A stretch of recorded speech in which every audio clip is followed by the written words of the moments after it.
Hello students, myself Rosie Jain, PGT Mathematics, Suraj School, Mahendragarh. Today I will discuss the topic relation of the chapter 2nd, relation and function of the 11th class. So first of all, before relation, we will learn about the term ordered pair. Ordered pair. आप सभी जानते हैं कि pair का मतलब होता है जोड़ा, जिसमें दो चीज़ें यूज की जाती हैं। जब हम दो एलिमेंट्स को एक स्पेसिफिक ऑर्डर के अंदर लिखें तो वो जो स्पेसिफिक ऑर्डर होगा उन दोनों एलिमेंट्स को कंबाइन करने का वो क्या कहलाएगा? Ordered pair. किसी भी एक ऑर्डर्ड पेयर में एलिमेंट्स को पैरेंथेसिस में लिखा जाता है, पैरेंथेसिस में लिखा जाता है, और उन एलिमेंट्स को लिखने के लिए जो सेपरेट करने का सिंबल होता है वो कॉमा यूज़ किया जाता है। ये जो कॉमा है अब इन दोनों एलिमेंट्स को सेपरेट कर रहा है, और ये हमें क्या बता रहा है कि फर्स्ट एलिमेंट क्या है? ए है, और सेकंड एलिमेंट क्या है हमारे पास में? बी। ठीक है, इसी तरह से हम कुछ और भी लिख सकते हैं। मान लीजिए हमने 1 2 लिखा है, तो ये हो गया आपके पास में अनदर ऑर्डर्ड पेयर 1 2, जिसमें फर्स्ट एलिमेंट का काम कौन कर रहा है? 1, और सेकेंड एलिमेंट का काम कौन कर रहा है? 2। हमेशा याद रखिएगा कि A B ordered pair is never equal to B A. A B जो ऑर्डर्ड पेयर है वो कभी भी बी ए नहीं लिखा जा सकता, क्योंकि इसमें फर्स्ट का काम ए कर रहा है, तो इसमें फर्स्ट एलिमेंट कौन बन गया? बी, और वो इक्वल आपस में नहीं दिए गए हैं। ठीक है, इससे रिलेटेड इसकी जो इक्वालिटी है उसमें आप क्या रूल याद रखेंगे कि दो ऑर्डर्ड पेयर ए बी और एक्स वाई, दो ऑर्डर्ड पेयर ए बी और एक्स वाई तभी इक्वल होंगे जब पहला एलिमेंट पहले के इक्वल हो और दूसरा एलिमेंट दूसरे के इक्वल हो। That means first element A would be equal to first element X and the second element would be equal to second element Y. तो जब इनकी इक्वालिटी पॉसिबल होगी तब हम क्या कहेंगे कि ऑर्डर पेयर्स इक्वल हैं, या फिर अगर ऑर्डर पेयर्स इक्वल हैं तो हम क्या करेंगे कि इनके कॉरेस्पॉन्डिंग एलिमेंट्स आपस में क्या हैं? इक्वल हैं। ठीक है, ऑर्डर पेयर के बाद नेक्स्ट जो टर्म आती है वो आती है Cartesian product. Cartesian product most important term used in the relation. अब कार्टेशियन प्रोडक्ट के लिए हमें दो सेट्स की ज़रूरत पड़ेगी। वो दो सेट्स हमने ले लिए ए और बी, और आपको ध्यान रखना है कि ये जो दो सेट्स हैं ये नॉन एम्प्टी होनी चाहिए। नॉन एम्प्टी, ये जो दो सेट्स हैं ये क्या होने चाहिए? Non empty. एटलीस्ट इसके अंदर एक एलिमेंट ज़रूर प्रेजेंट हो दोनों सेट्स के अंदर। ठीक है, अब ये जो दो नॉन एम्प्टी सेट्स हैं ए और बी, इनकी जो कार्टेशियन प्रोडक्ट है वो क्या है? वो है set of all ordered pairs. Set of all ordered pairs. अभी हमने ऊपर पढ़ा है ordered pairs, ordered pair. In ordered pairs की जो कलेक्शन है, इन ऑर्डर्ड पेयर्स का जो एक सेट बनेगा वो सेट क्या कहलाएगा? Cartesian product. क्या कहलाएगा? Cartesian product. तो आप जो कार्टेशियन प्रोडक्ट है ए और बी की, उसे डिनोट किससे करोगे? इस तरह से क्रॉस का साइन यूज किया जाएगा। This is called the Cartesian product of A and B. This is called the A Cartesian product of A and B. This is the symbol used for the Cartesian product, and this is defined as the collection of, and this Cartesian product of A and B is defined as the set of all ordered pair x y, set of all ordered pair x y such that x belongs to A and y belongs to B.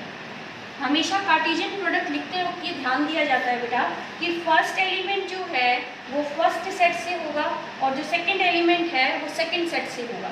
तो first element जो है order pair में हम x ले रहे हैं, तो x जो है वो किससे बिलोंग करेगा? A से बिलोंग करेगा। सेकंड एलिमेंट हम ले रहे हैं y, तो y जो है वो किससे बिलोंग करेगा? सेकंड सेट B से बिलोंग करेगा। ये ध्यान रखिएगा, अगर ऑर्डर चेंज होता है तो इनका ऑर्डर भी चेंज हो जाएगा। सपोज करो हमें लिखने को कहा जाए B कार्टेशियन A, क्या लिखने को कहा जाता है? बी कार्टेशियन ए। तब बी कार्टेशियन अगर हमारे पास है तो वो भी कलेक्शन तो ऑर्डर्ड पेयर्स की ही है, वो कलेक्शन तो ऑर्डर्ड पेयर्स की ही है, बट उसमें ध्यान रखिएगा कि जो फर्स्ट एलिमेंट है वो फर्स्ट सेट से आएगा। तो फर्स्ट सेट इस टाइम कौन काम कर रहा है? डी। तो यहाँ आप क्या लिखेंगे? X belongs to B and second element y belongs to A. तो ये ध्यान रखिए कि कार्टेशियन प्रोडक्ट क्या डिफाइन की जाती है? दो नॉन एम्प्टी सेट्स पर set of all ordered pairs, इनमें सभी के सभी किसकी कलेक्शन लिखी जाती है? ऑर्डर्ड पेयर्स की कलेक्शन लिखी जाती है। उन ऑर्डर्ड पेयर्स में पहला एलिमेंट पहले सेट से आएगा, कार्टेशियन प्रोडक्ट के पहले सेट से आएगा, और सेकेंड एलिमेंट सेकेंड सेट से आएगा। ठीक है, अब कुछ इसके रूल्स हैं वो फॉलो करते हैं। कार्टेशियन प्रोडक्ट के जो रूल्स हैं उसमें पहला रूल हमारे पास में आता है कार्टेशियन प्रोडक्ट का जो है, कार्टेशियन प्रोडक्ट में ए कार्टेशियन बी की जो वैल्यू है, ए कार्टेशियन बी की जो वैल्यू है वो कभी भी बी कार्टेशियन ए के इक्वल नहीं होगी। ये इसका फर्स्ट रूल। ए कार्टेशियन बी और बी कार्टेशियन ए कभी भी इक्वल नहीं होंगे। अगर किसी केस में आपसे ये पूछा जाए कि ए कार्टेशियन बी और बी कार्टेशियन ए इक्वल कब होंगे या इक्वल है, तो दैट मीन्स वहाँ पर ए की वैल्यू और बी की वैल्यू क्या है? इक्वल। अगर ए और बी इक्वल है उसी केस में आप कहेंगे कि A Cartesian B is equal to B Cartesian A, otherwise ये कार्टेशियन प्रोडक्ट्स कभी भी इक्वल नहीं होंगे। थर्ड आपका एक रूल आता है कि ए कार्टेशियन बी की वैल्यू 5 कब आती है? ए कार्टेशियन बी की वैल्यू, कोई भी कार्टेशियन प्रोडक्ट 5 कब होगी? कोई भी कार्टेशियन प्रोडक्ट 5 कब होती है बेटा? जब उसका पहला सेट 5 हो, दूसरा सेट 5 हो, या दोनों ही सेट किसके इक्वल हो? 5 के equal. Cartesian product A Cartesian B is equal to 5 कब पॉसिबल होगा? जब पहला सेट ए 5 हो या दूसरा सेट बी 5 हो या दोनों ही क्या हो? 5 हो, तो हमारा जो कार्टेशियन प्रोडक्ट है वो भी क्या बन जाता है? 5 बन जाता है। नेक्स्ट एक रूल आता है कि कार्टेशियन प्रोडक्ट में कितने एलिमेंट हैं इसका पता कैसे किया जाए। Number of elements in A Cartesian B, कि कार्टेशियन प्रोडक्ट में कितने एलिमेंट्स हैं इसका पता हम कैसे करें। तो इसका रूल क्या होता है? Number of elements in A into number of elements in B. क्या फॉर्मूला रहेगा? Number of elements in A Cartesian B find out करने का, number of elements in A into number of elements in B. और यही rule जो है ये number of elements in B Cartesian A के लिए भी एप्लीकेबल रहेगा। दोनों के लिए सेम रहता है। ए कार्टेशियन बी के एलिमेंट निकालने हो या बी कार्टेशियन ए के निकालने हो, दोनों पे यही रूल लगेगा, number of elements in A into number of elements in B. कुछ केसेस में हमारे पास 2 सेट्स के अलावा 3 सेट्स भी आ जाते हैं कार्टेशियन प्रोडक्ट के। कितने सेट्स यूज किए जाते हैं? 3 सेट्स भी यूज किए जाते हैं। तो पहली कंडीशन वही रहेगी, वो तीनों क्या होने चाहिए? नॉन एम्प्टी होने चाहिए। तो उसको कैसे लिखेंगे आप वो देख लीजिए। Cartesian product of 3 sets A B and C, Cartesian product of 3 sets A and B and C. तो ये होगी collection of all ordered triplets. जैसे 2 में हम क्या कह रहे थे? Ordered pair. 2 में क्या बोला था हमने? Ordered pair. और 3 है, 3 एलिमेंट्स के यूज करना पड़ेगा, तो अब आप कहेंगे ऑर्डर्ड ट्रिपलेट्स। तो 3 सेट्स की जो कार्टेशियन प्रोडक्ट है वो किसका सेट होगी? ऑर्डर्ड ट्रिपलेट्स का सेट होगी। तो वो ट्रिपलेट्स आप कैसे लिख सकते हो? X y z. अगला रूल इसमें वही सेम एप्लीकेबल होगा। फर्स्ट एलिमेंट फर्स्ट सेट से आएगा, तो फर्स्ट एलिमेंट एक्स जो है वो किससे बिलोंग करेगा? ए से। सेकेंड एलिमेंट जो है वो सेकेंड सेट से आएगा, तो वाई किससे बिलोंग कर रहा है? बी से। और जो थर्ड एलिमेंट है यानी कि जो जेड है वो थर्ड सेट से आएगा, तो जेड किससे बिलोंग कर रहा है? सी से बिलोंग। ठीक है, अब ये सभी बेसिक जो थे हमने किए किसके? कार्टेशियन प्रोडक्ट के। अब कार्टेशियन प्रोडक्ट के यही जो बेसिक हैं ये हमें समझने में हेल्प करेंगे किसे? रिलेशन को। तो अब हम क्लियर करेंगे अपने टर्म रिलेशन। तो रिलेशन जो है, रिलेशन के लिए भी हमें, रिलेशन को समझने के लिए सबसे पहले हमें कार्टेशियन प्रोडक्ट को फाइंड आउट करना आना चाहिए। मान लीजिए हमारे पास 2 सेट हैं ए और बी। ए के एलिमेंट्स हैं 1 2 3 और बी के एलिमेंट्स हैं एक्स और वाई।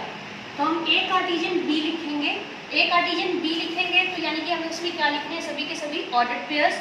और ऑर्डर्ड पेयर्स ऐसे लिखेंगे जिसमें पहला एलिमेंट कौन से सेट का होगा? ए का, और सेकेंड एलिमेंट किसका होगा? बी का।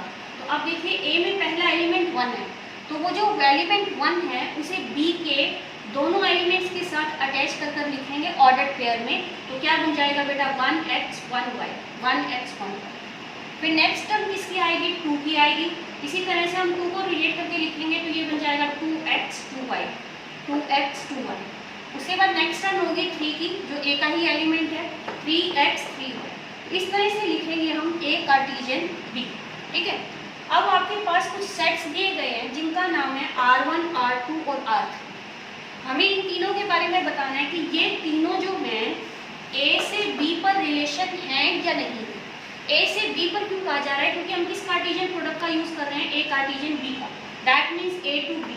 अगर बी कार्टेशियन ए होता तो उसके लिए हम कहते हैं कि बी टू ए। ठीक है, तो अब देखिए रिलेशन का पता कैसे चलेगा। R1 को हमें चेक करना है कि वो ए कार्टेशियन बी का सबसेट है या नहीं है। R1 को चेक कीजिए कि वो ए कार्टेशियन बी का सबसेट है या नहीं है। कोई भी एक सेट दूसरे सेट का सबसेट कब बनता है? जब उस सेट के सभी एलिमेंट उस सेट में प्रेजेंट हो। तो R1 जो है ए क्रॉस बी का, R1 जो है ए क्रॉस बी का सबसेट कब बनेगा?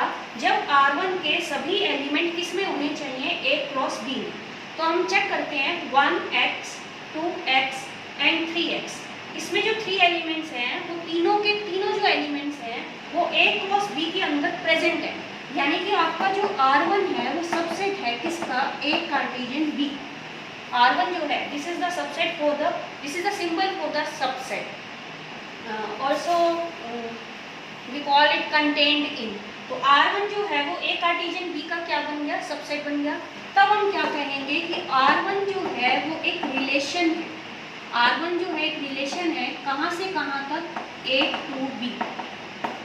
क्यों? क्योंकि ये कार्टेशियन प्रोडक्ट का क्या बन रहा है? सबसेट बन रहा है। ऐसे ही आगे हम चेक करते हैं R2 को। R2 में एलिमेंट्स हैं 1/3y, 1/3y। R2 के भी दोनों एलिमेंट ए कार्टेशियन बी के अंदर प्रेजेंट हैं। दैट मीन्स R2 जो है वो अगेन एक सबसेट है ए कार्टेशियन बी का।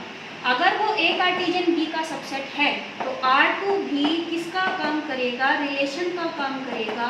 कहाँ से कहाँ तक? ए से लेकर बी। ठीक है, इसी तरह से हम चेक करते हैं R3 को। R3 में एलिमेंट है 4x जो है ए कार्टेशियन बी का कोई भी एलिमेंट नहीं है। 4x जो है ए कार्टेशियन बी का कोई भी एलिमेंट नहीं है। तो आप क्या लिखेंगे? R3 is not a subset of A Cartesian B. R3 is not a subset of A Cartesian B. यानी कि जो R3 है इस टाइम रिलेशन का काम नहीं करेगा। यहाँ पर ये एक रिलेशन नहीं है। रिलेशन तभी बनेगा जब ये कार्टेशियन प्रोडक्ट का क्या होगा? सबसेट होगा। तो आप समझ गए होंगे कि रिलेशन की छोटी सी डेफिनेशन क्या हुई हमारे पास में? Any subset of Cartesian product, any subset of Cartesian product is called the relation. ठीक है, अब इसमें एक फॉर्मूला और बता देती हूँ आपको कि हमें पता कैसे लगे कि कितने किसी भी सेट्स पर, किन्हीं भी 2 सेट्स पर रिलेशन कितने डिफाइन कर सकते हैं। अब यहाँ पर देखो बेटा, ए में है 3 एलिमेंट्स और बी में कितने एलिमेंट हैं? 2 एलिमेंट्स हैं। तो अब जो है आप इस क्वांटिटी को लिखो तो ए में एलिमेंट हो गए 3 और बी में कितने हो गए बेटा? 2।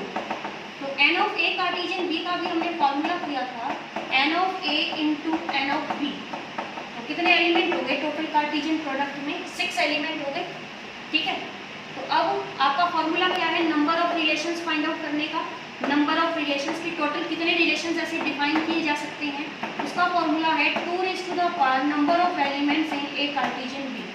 2 raised to the power number of elements in A Cartesian B. अब ए कार्टेशियन बी में कितने एलिमेंट्स फाइंड आउट किए हमने? 6। तो कितने रिलेशन बनेंगे? 2 raised to the power 6। That means 64। तो हम इन दोनों सेट्स को यूज कर टोटल कितने रिलेशंस डिफाइन कर सकते हैं? ए से बी पर 64 रिलेशंस ऐसे हैं जो हम डिफाइन कर सकते हैं। ठीक है।